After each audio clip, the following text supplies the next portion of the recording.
with an understanding of why we need to learn about blockchain now and how it will affect software design across the board and impact what we do as developers in general, let's go through the concepts that we need to first become familiar with blockchain concepts. There are some basic but critical concepts that fit together to formulate the foundation of a blockchain system that we'll learn to work with directly. These are the following as arranged in a sequence of videos that compose this course's agenda.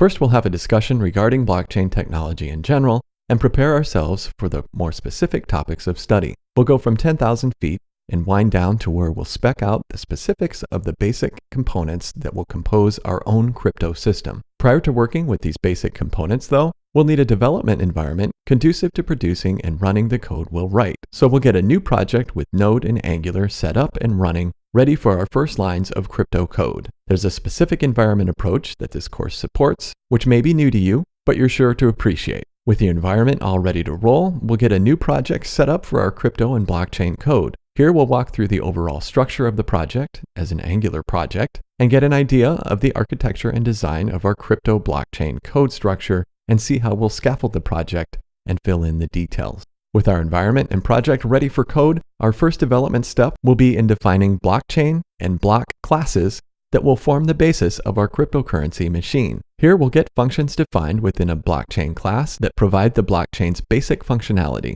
including block linking and block validation that will maintain the blockchain's integrity. As the blockchain class will be working with blocks, we'll also define a block class in which we'll define functions that will formulate the basic functionality of blocks within our project. These include the organization of transactions and transaction validation, as in, if Alice pays Bob, does Alice have the coins in her control in the first place?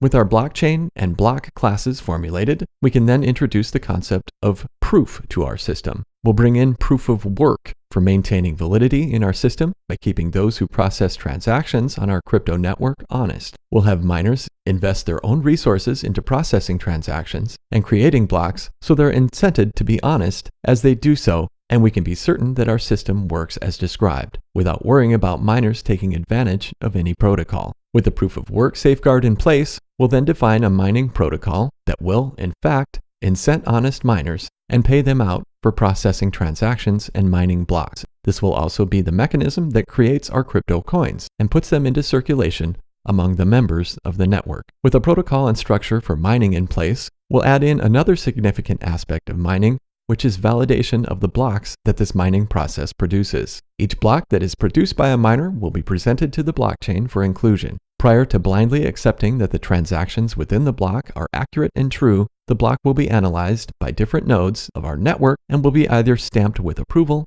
or rejected. The block will be noted with each approval and generally accepted after a certain number of validations. If a node finds an issue with the block, it will be rejected and will need to be remined by another honest miner. We'll write all of the code to flesh this protocol out. With a blockchain, blocks, a proof of work mechanism, and an implemented mining and validation protocol, we'll next create a wallet class that can be used as a mechanism for users to store and spend their coins. We'll use Angular's UI templates so coins can be received and spent from within the browser with a simple but functional UX. Then, to get wallets fully implemented, we'll stitch together our existing components to make transactions flow appropriately to and from the blockchain and the wallet concept we've created. With that, we'll have our functioning crypto system. Finally, we'll be able to add some code to simulate continued activity within our network where coins are being spent and received, and each transaction is processed into a block, blocks are mined and validated, and our blockchain begins to grow, and more coins are mined into the system for users to trade.